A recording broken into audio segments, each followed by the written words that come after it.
Je suis sûr que tu as d'énormes compétences, de multiples compétences. Je suis sûr que tu sais faire plein de choses dans le domaine du soin énergétique, du soin naturel, du soin manuel. Je suis sûr que tu as étudié beaucoup de choses.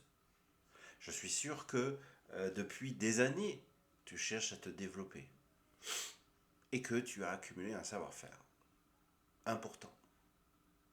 Et peut-être que tu te poses la question, mais comment parler? Comment faire pour que les gens comprennent que je sais faire tellement de choses et que je pourrais les aider sur plein de domaines et qu'ils auraient vraiment intérêt à venir me voir? Et de ce fait, comment avoir plus de clients finalement? Peut-être que tu te poses cette question de mais je ne comprends pas parce que je montre ma compétence, je montre mon savoir-faire, je montre que j'ai étudié et pour autant, j'ai pas la sensation qu'on me prenne au sérieux.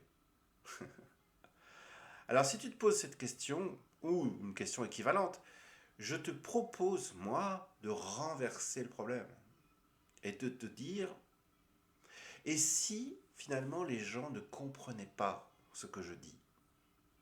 Et si dans ton intention louable et honnête, tu cherchais ni plus ni moins qu'à dresser une passerelle entre toi et les autres, mais tu t'y prends mal.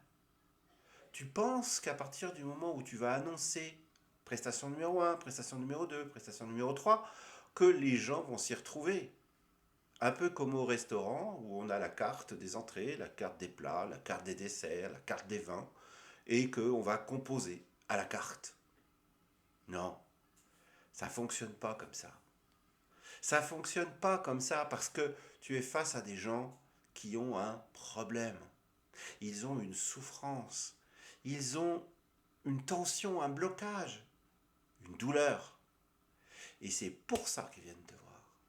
Si tu ne leur parles pas de ça, eh bien ils auront très vite au fait de te zapper, ni plus ni moins, et de dire ok, bah, cette personne fait ça, mais est-ce que c'est vraiment ce dont j'ai besoin? Et s'ils se posent la question, ils ne viendront pas. Il faut que la chose soit claire. Oui, j'ai une migraine. Ah, cette personne-là va répondre à mon problème. Oui, j'ai mal au dos. Ah, bah cette personne-là va répondre à mon problème. Ah, bah j'ai une tendinite. Cette personne va répondre à mon problème. Oh, je suis vraiment mal dans ma peau. Je suis très stressé. Cette personne va répondre à mon problème. C'est un peu comme toutes ces, tous ces sites internet que je vois, ou ces cartes de visite, ou ces pages Facebook, où je vois des thérapeutes qui sont des supermarchés du bien-être. Et ils accumulent les titres, les formations, les possibilités. Mais en fait, on se dit à la fin, mais ils font quoi? Et ça, c'est très dangereux. Ça, c'est un écueil. Imagine un peu comme dans un restaurant où finalement tu rentres dans un restaurant et il y a 15 entrées, 20 plats, euh, 15 desserts et ainsi de suite. Tu vas passer beaucoup de temps à choisir et peut-être que au final tu vas avoir tendance à prendre toujours la même chose et à passer à côté peut-être des compétences de ce restaurateur qui aurait des choses à te montrer. Mais le cerveau a toujours besoin de se rassurer. Et donc, quand on te donne le choix, tu vas rester dans les choses que tu connais. Alors que si tu rentres dans ce restaurant et que le restaurateur te dit aujourd'hui, je vous propose ça au menu. Vous avez une entrée, un plat, un dessert. Et c'est moi qui vais confectionner ça pour votre plaisir. Ce sont des produits que j'aime, des produits que je sais cuisiner, parce que c'est des produits de marché, c'est des produits de saison, ce sont des produits frais et vous avez la garantie que vous allez passer un bon moment. Donc tu es incité à faire confiance à cette personne et tu es pris en charge par cette personne, tu es pris en charge par ce restaurateur pour passer un bon moment. Et c'est ça que tu as voulu. C'est la même chose avec un thérapeute.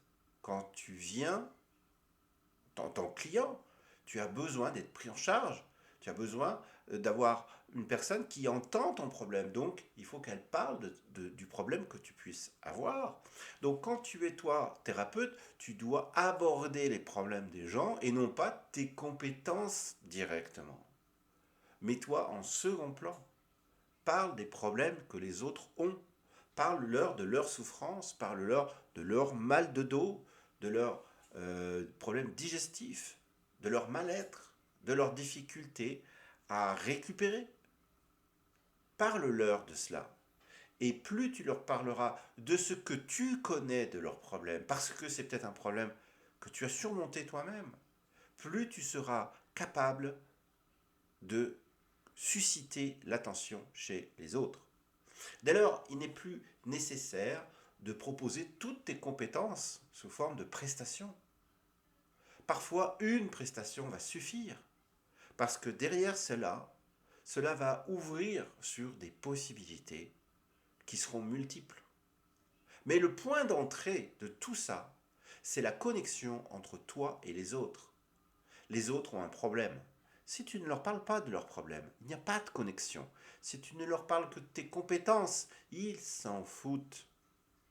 La seule compétence qu'ils te reconnaîtront, c'est celle de leur avoir parlé de leur situation, de leurs problèmes, de leurs tensions, et aussi d'avoir contribué à réduire tout ça, à faire disparaître tout ça. Là, oui, c'est une compétence. Mais sinon, le reste, tes certificats, tes formations, c'est pas nécessaire. C'est vraiment pas nécessaire. D'autant plus que tu es dans un champ hors d'un cadre réglementé. Donc, ne cherche pas. Ne cherche pas. Tu n'es pas médecin, tu n'es pas kiné, tu n'es pas ostéopathe, tu n'es pas chiropracteur, tu n'es pas infirmier, tu n'es pas tout ça. Laisse ça de côté. Tu auras le temps, si nécessaire, de parler de ton cursus, de parler de tes compétences acquises. Mais d'abord, concentre-toi sur ce pourquoi les gens ont besoin de toi. C'est-à-dire, concentre-toi sur leurs problèmes, parle-leur de leurs problèmes, parle-leur de leurs difficultés, et tu verras qu'ils t'écouteront et qu'ils auront beaucoup plus envie de venir te voir. Voilà, à très vite.